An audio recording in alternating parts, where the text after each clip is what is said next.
damai di hati.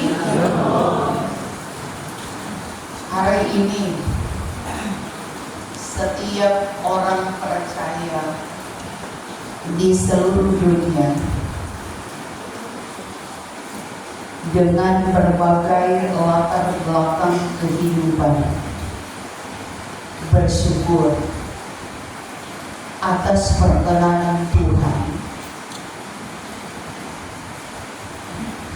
boleh berada dalam persekutuan Jumat Agung.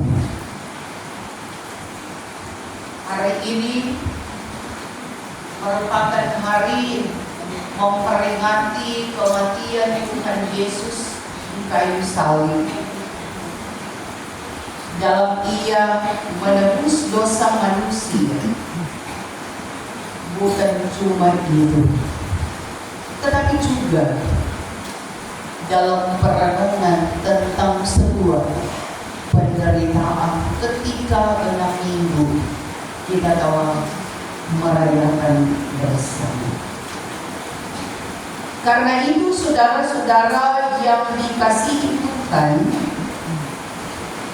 perenungan kita di saat ini sungguh mengantar tentang sebuah pemahaman tentang arti dari sebuah perjamuan kudus. Dia tidak hanya terfokus pada simbol roti sebagai tubuh Kristus dan anggur sebagai darah Kristus, tetapi bagaimana kita yang mampu untuk melihat dalam bagian ini yang akan nantinya mengikat dan melekat dalam kehidupan kita, untuk kita mampu berbenah diri dengan sebuah pengorbanan yang telah Tuhan kerjakan dan buktikan baik. Dalam surat 1 Korintus pasal 11, di situ banyak peraturan yang benar tentang bagaimana jemaat dalam melaksanakan perjamuan dan tidak salah dalam menjalankan. Mengapa Paulus hendak mengatakan dan menyampaikan aturan dan ketetapan ini bagi jemaat yang ada di Korintus?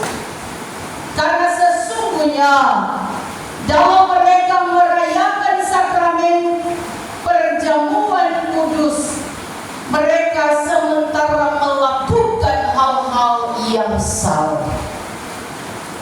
Karena mereka hanya melakukan dengan apa yang membuat pemahaman mereka sebagai sebuah ritual keagamaan.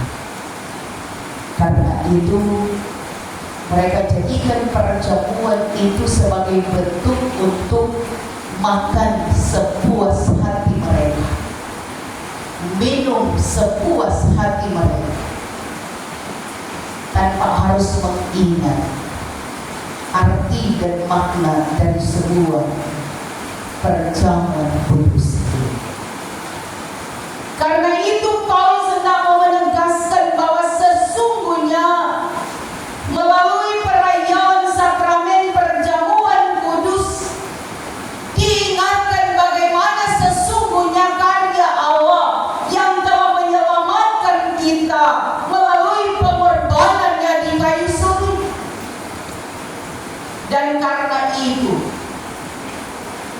di tengah situasi kondisi kehidupan kita, ketika kita terpanggil untuk kembali memahami sebuah arti dari perjamuan kudus yang hendak kita laksanakan di sore hari ini, kita kembali menata kehidupan ini.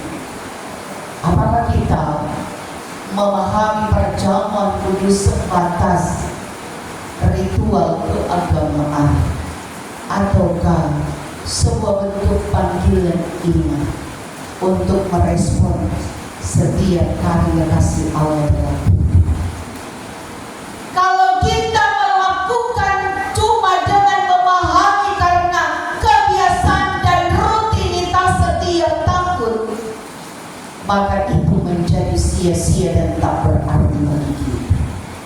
Karena itu dalam proses kehidupan dari tahun ke tahun tidak ada perubahan dalam kehidupan. Kita tidak mampu untuk melaksanakan panggilan iman karena yang ada pada kita adalah sebuah rutinitas. Karena itu kedagingan kita senantiasa menonjol dalam kehidupan. Tapi ketika kita mau memahami bahwa ini adalah sebuah panggilan iman untuk merespon setiap karya kasih Allah atas pengorbanan yang menyelamatkan kita, maka yang kita dapati adalah sebuah perubahan hidup kita untuk menjadi berkat bagi orang lain. Kita bisa mengendalikan diri kita. Kita bisa mengontrol diri kita. Kita bisa menguasai diri kita dengan setiap situasi keadaan kita dengan tuntunan Roh Kudus. Sehingga siapapun yang kita jumpai dan siapapun yang menjadi sahabat dan saudara kita akan menikmati sukacita dan damai sejahtera. Sehingga di sore hari ini dalam pemaknaan tentang perjamuan kudus bagi kita semua, kita tetap terus mengamini bahwa hidup kita dibaharui menjadi hidup yang kudus, benar dan berkenan kepadanya. Karena itu selamat kita merayakan perjamuan kudus atas peristiwa kematian Tuhan. Amin.